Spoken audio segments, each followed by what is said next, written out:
Brock was unlike anyone the townsfolk had ever seen, an intimidating figure with bulging muscles, veins pulsing under his skin, and a ferocious intensity in his eyes. Brock was known for spending long hours in his private gym, grunting and snarling as he lifted weights that no ordinary man could handle. He was quiet, distant, and no one knew much about him beyond his obsession with building strength. But when the full moon rose over the jagged peaks of the mountains, the town learned the horrifying truth about Brock. One chilly October night, a group of hikers went missing near the edge of Coldbrook Forest.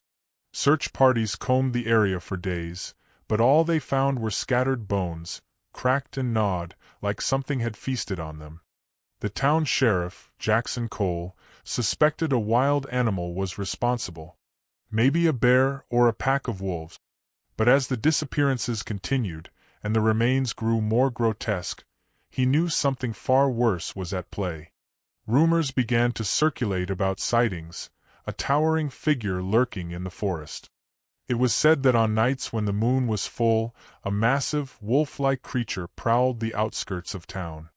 People described it as half-man, half-beast, with fur as dark as the night and muscles so defined that they seemed to ripple with every movement. But it wasn't just any werewolf. This one was far more terrifying. It was Brock. The change came over him every full moon. As his human form dissolved into the hulking werewolf, his strength multiplied tenfold.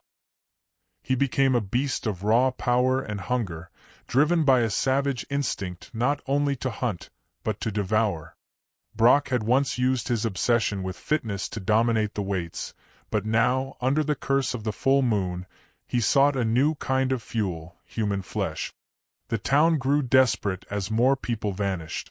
Fear gripped Coldbrook and curfews were set. But Brock couldn't be stopped. On full moon nights, he'd burst out of his gym, his muscles bulging and eyes glowing yellow with bloodlust. He would hunt the streets, his massive, clawed hands tearing through doors, yanking people from their beds and dragging them into the night. His victims were never seen alive again. One evening, Sheriff Cole decided to put an end to the nightmare. Armed with silver bullets and a small team of brave men, he tracked Brock to his gym. As they approached, the moon broke through the clouds, and they heard the unmistakable sound of iron clanging together. Inside, the werewolf stood amidst racks of weights, deadlifting a barbell that must have weighed over 1,000 pounds. His fur shimmered in the moonlight, muscles twitching with unnatural strength. But the truly terrifying part was his face. It wasn't fully transformed. Brock's eyes, still human, stared back at them with a cold, calculated hunger. With a roar that shook the walls, Brock lunged. His speed was unreal, too fast for the men to react. Claws ripped through flesh and bone, blood sprayed across the walls of the gym as screams echoed in the night. Sheriff Cole fired his gun, the silver bullet grazing Brock's shoulder. The werewolf howled in pain but didn't stop. It grabbed one of the men, lifted him over its head like a barbell, and snapped him in half with ease. The remaining men scattered, but there was no escaping Brock. He hunted them down one by one, savoring their fear, relishing their screams. By dawn, the gym was silent, and the only signs of the massacre were pools of blood and torn limbs. When the townsfolk found the remains the next day, they knew there was no stopping Brock. Coldbrook was his hunting ground now, and no one was safe.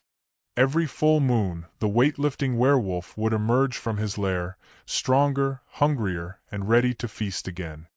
And in the distance, the sound of clanging iron would echo through the night, a chilling reminder that Brock was always preparing, getting stronger, and waiting for his next meal.